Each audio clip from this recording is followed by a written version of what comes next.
नमस्कार दोस्तों, मैं हूं अभिमन्यु और आज की इस वीडियो में हम बहुत ही स्पेशल जो है कि एक्सेल के बारे में जानेंगे। जैसे कि आप हमेशा अपनी डेली लाइफ में एक्सेल यूज़ करते होंगे। बहुत सारे स्टूडेंट्स और बहुत सारे ऐसे पर्सन हैं जो एक्सेल यूज़ करते हैं और आज की इस वीडियो में हम जानने वाले हैं फार्मूला के बारे में। एक्सेल में बहुत सारे फार्मूला हैं, लेकिन मैं कुछ ऐसे फार्मूला छांट के लेके आया हूँ जो बहुत ही इंपॉर्टेंट है और ये फार्मूला हर एक कंप्यूटर चलाने वाले को पता होना चाहिए, यानी कि हर एक यूजर को पता होना चाहिए इस फार्मूले के बारे में। तो गाइस, कैसे हम जो है कि सब्ट्रैक्ट करते हैं, कैसे डिवाइड, कैसे परसेंटेज निकालते हैं, मल्टीप्लिकेशन कैसे करते हैं, -8 है उसको प्लस में कैसे कन्वर्ट कर सकते हैं, यही सब आज हम जानेंगे। तो गाइस, मान लीजिए आपके सामने बहुत सारे अल्फाबेट हैं, उसको हम एक ही बार में कैसे काउंट कर सकते हैं, गिनती कर सकते हैं, आज की इस वीडियो में हम जानने वाले हैं। तो गाइस, आपको इस वीडियो को शुरू से अंत तक देखना पड़ेगा। Without wasting time, start now. Guys, अभी आप देख रहे हो एक्सेल। तो एक्सेल में हमको जानना क्या है, हमको जानना है सूत्र के बारे में। तो सबसे पहले हम जो है कि ऐड और मल्टीप्लिकेशन जानेंगे। ऐड, सब्ट्रैक्ट और मल्टीप्लिकेशन, डिवाइडेड, मतलब यही हम जानेंगे।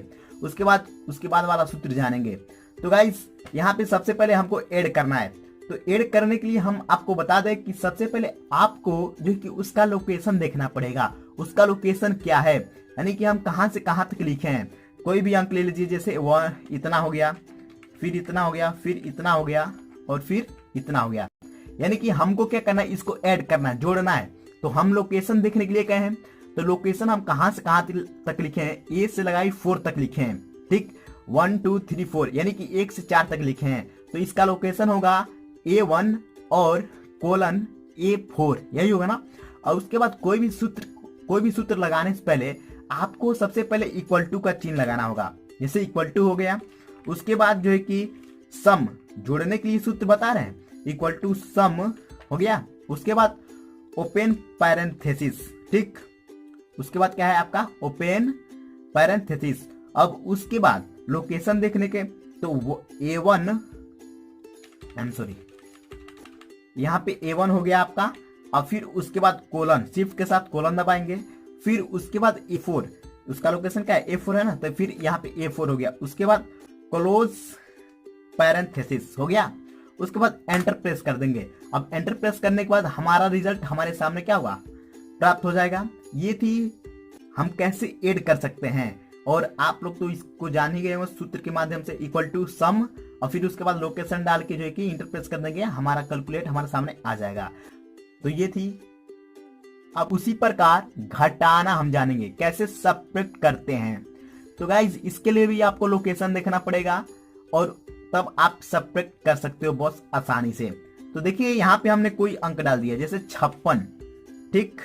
और उसके बाद जो है कि इधर चले आए और उसके बाद जो है कि यहाँ पे डाल दिए 45 हो गया। अब हमको क्या करना है, इसको घटाना है, ठीक। तो इसको घटाने के लिए पहले हम लोकेशन देखेंगे। अब इसका लोकेशन क्या है, A1 और B1, यही ना, A1 और B1 इसका लोकेशन हो गया। अब इसका सूत्र हम लगाते हैं।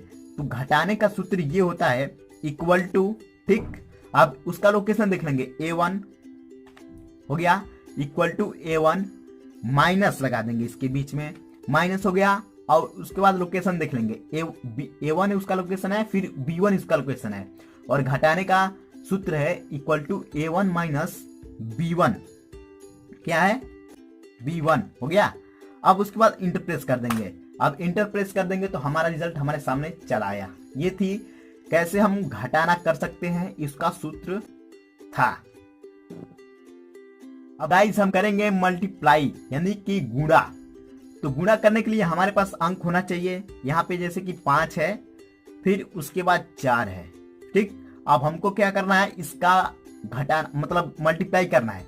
तो मल्टीप्लाई करने के लिए सूत्र है इक्वल टू, अब उसका लोकेशन देखेंगे, उसका लोकेशन क्या है, A1, ठीक। अब इंटू का चिन्ह लगा देंगे बीच में, ठीक, गुणे का चिन्ह। अब उसके बाद लोकेशन क्या है, B1, उसका लोकेशन, हाँ, यहाँ पे क्या है, उसका लोकेशन B1, यहाँ पे B1 दबा देंगे। फिर उसके बाद इंटर प्रेस कर देंगे।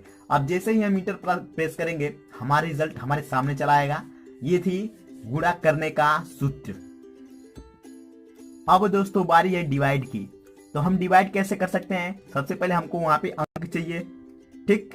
अब यहाँ पे हम 45 लिख दिए, ठीक। अब उसके बाद यहाँ पे 5 लिख दिए। अब हमको क्या करना है? डिवाइड मेथड से करना है।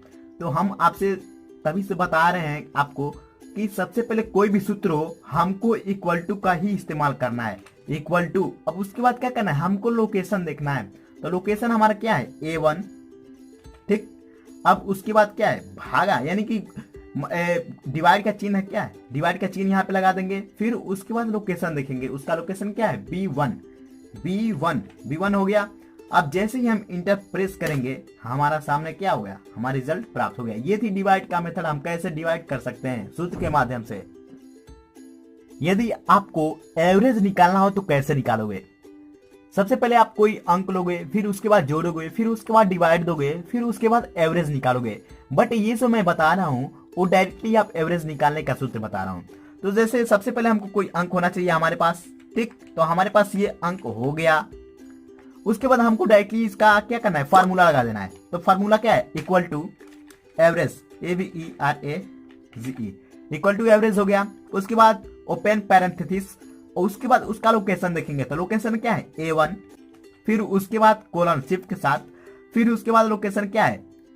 A4, क्या है? यही ना, A4 इसका लोकेशन हो गया। फिर उसके बाद क्लोज पैरेंथेसिस, उसके बाद इंटर प्रेस कर देंगे। तो हमारा एवरेज हमारे सामने निकल कर चला गया 45.5। ये हमारा क्या गया? एवरेज हो गया। ये थी कैसे हम डायरेक्टली एवरेज निकाल सकते हैं, उसका सूत्र। अब हम जानेंगे मैक्स के बारे में। तो मैक्स के बारे में मैं आपको बता देता हूं क्या होता है। जैसे कि हमने 7-8 अंक लिख लिया है, अब हम उसका मैक्स निकालना चाहते हैं। तो जो सबसे लार्जेस्ट मानी कि सबसे जो बड़ा अंक रहेगा उसी को जो है कि मैक्स में देखने को मिलता है।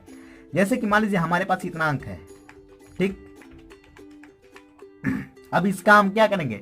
इसका हम मैक्स निकालना चाहते हैं। तो इक्वल टू मैक्स MAX, ठीक। उसके बाद ओपन पैरेंथेसिस, और उसके बाद उसका लोकेशन देखेंगे। तो उसका लोकेशन क्या है? A1, फिर उसके बाद शिफ्ट के साथ कोलन, फिर उसके साथ क्या है?